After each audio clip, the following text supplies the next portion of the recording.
Hindi sila simpleng organisasyon. Isa silang malaking sindikato na gustong maging legal, na gusto nilang makakuha ng kabataan na libre, mapapadala nila sa kabundukan na in disguise of ideology or pagiging bayani. Magandang araw mga kabayan. Pinag-uusapan ngayon sa social media itong nangyayaring enkwentro bakbakan po sa Negros kung saan marami po yung mga natigok na kinilalang mga miyembro ng NPA. Ngunit ang kanilang pinapalabas, sila di umano mga kababayan po natin ay mga ordinaryong researcher lamang at nadamay lamang sila sa enkwentro na nangyari. Ngunit, ang sabi nga ng militar, sila po ay may mga kagamitang bakbakan o sabihin natin sila po ay may mga barel.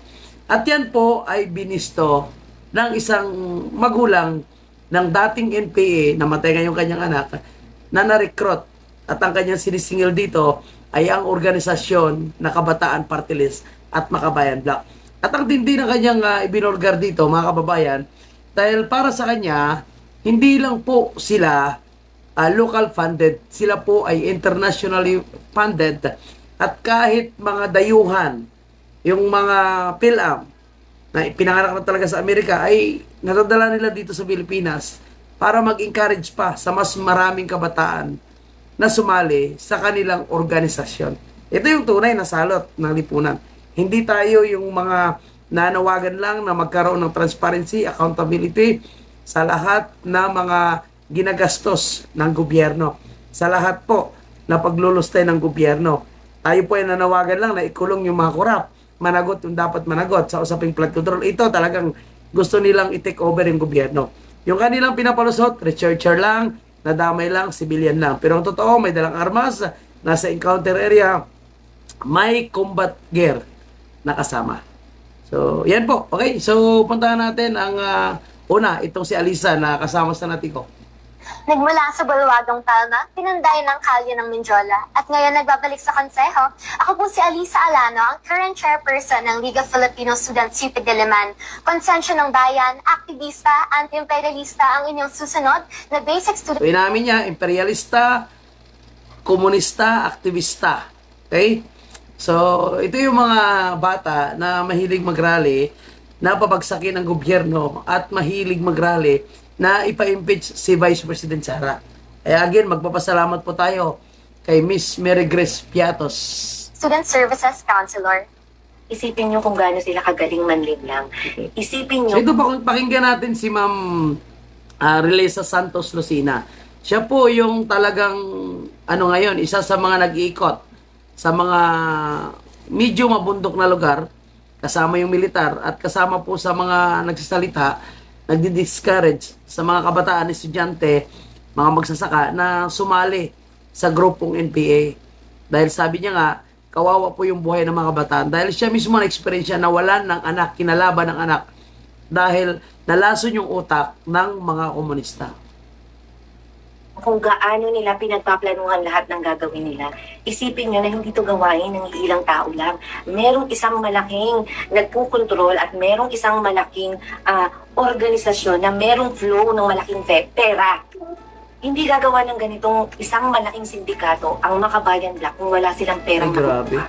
Isipin mo, US citizen, napapapunta nila dito sa Pilipinas para mag-NPA. Ano pa kaya? Grabe no, US citizen na papapunta nila sa Pilipinas. So, ibig sabihin yung tinutukoy niya na Makabayan Black, yung nasa Kongreso, sila ay hindi lang basta-basta, ha? Isang napakalaking sindikato. Hindi galing sa atin yan, ha? Galing kay Ma'am Relisa. So, hindi rin ito magsasalita kung siya walang ebidensya. Yung mga 15, 16 years old, 17, dyan na nag-aaral sa University Belt. Ano pa kaya yung mga kabataan na hindi naman nakatikim ng totoong kahirapan? I-bombardin mo ng puro pagpapahirap, kunwari. Yung mga pinapapanood sa mga bata, yung mga piling-piling nila na ma-agitate nila yung mga kabataan. Hindi sila simpleng organisasyon. Isa silang malaking sindikato na gustong maging legal, na gusto nilang makakuha ng kabataan na libre, mapapadala nila sa kabundukan na in disguise of ideology or pagiging bayani or pagiging isang matuwid na Pilipino. Ganon sila kagaling manlinlang. Hindi ba natin napapansin yun? Tapos, dinidepensahan pa natin yung mga party list. Itong mga kabataan na to, kahit ano, alam nila kung ano yung organization na pinasok nila. So useless kahit ipaliwanag natin sa kanila at magsalita tayo sa social media na hindi sila researcher. Alam nila na hindi researcher yon. Alam nila na NPA ang mga namatay doon sa bundok. Wala namang researcher. Sa lang yan mga kababayan natin, once na pumasok sila dyan sa mga organisasyon na yan, kagaya nitong Kabataan Party List, alam na nila kung saan patungo. Yung mga talagang aktibo, yung talagang nakita nyo naman kung paano sila makikipaglaban, itong mga miyembro ng Kabataan Party List, kung paano nalason yung mga utak nila. Alam nila kung saan papatungo dyan. Kasi paulit-ulit na naman sinasabi nila eh. Paulit-ulit na naman yung kanilang binabanggit sa mga rally. Diba? So, ang ano ngayon, ang nakikita natin, wala naman na sila sa sinasabing inaglalaban nila yung mga mahihirap. Kasi ang kanilang mismo na mga recruiter, yung mga representante mismo nila na nasa Kongreso, tingnan nyo naman kung sino yung target. Si Vice President Sara lang. At nakikipagsabuatan sa korap na gobyerno, nakikipagsabuatan sa corruption sa flood control. Ang ingay nila sa impeachment pero tahimik po sila sa mga flood control. Ang ingay nila pagdating po sa mga Duterte pero tahimik po sila sa mga biktima ng mga ginagahasa, mga hold-upan, talamak na droga at krimen, tahimik po sila dyan. Pero maingay po sila sa impeachment. Maingay po sila sa usapin ng ICC kay PRRD. Maingay po sila kapag nagkaroon ng bakbakan sa pagitan ng militar at ng NPA. Pero sa corruption, tingnan mo, napaka-tahimik nila. Binanatan ba nila si Martin Romualdez? Hindi rin po. Kasi nga, malaki ang posibilidad na yung mga corrupt na mga politiko, ito yung mga nagbibigay sa kanila ng finance. Pati yung mga... na naka-battle gear. Wala namang researcher na may mga magazine.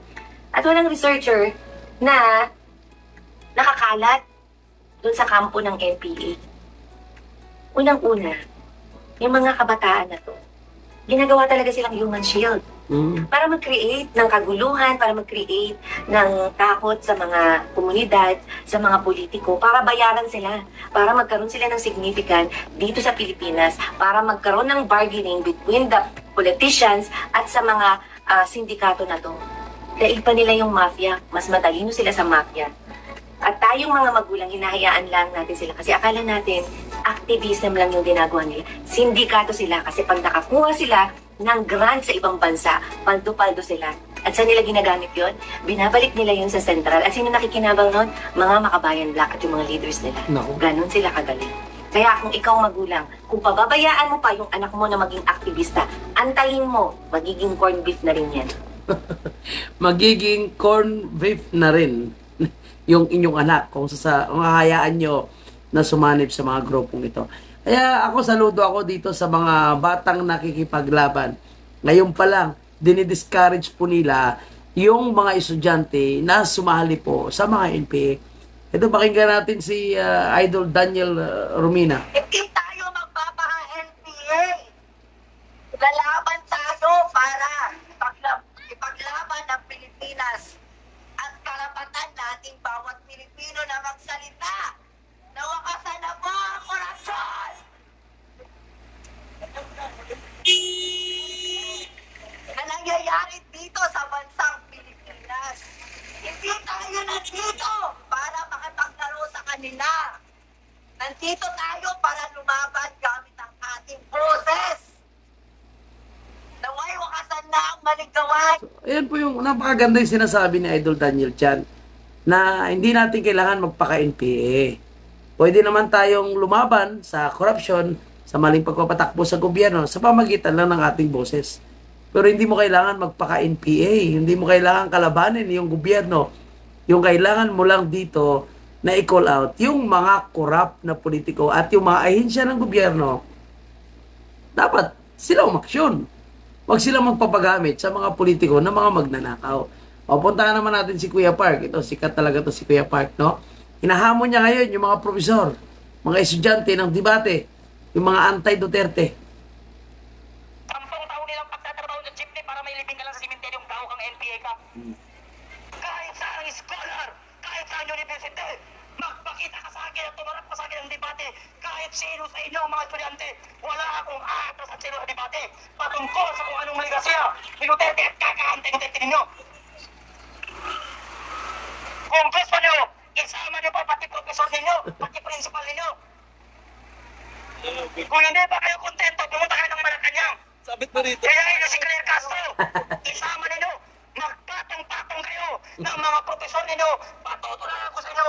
Lahat kayo buho. Yan ang mahirap sa atin. Kung tayo sa katotohanan, pinipa tayo sa katotohanan.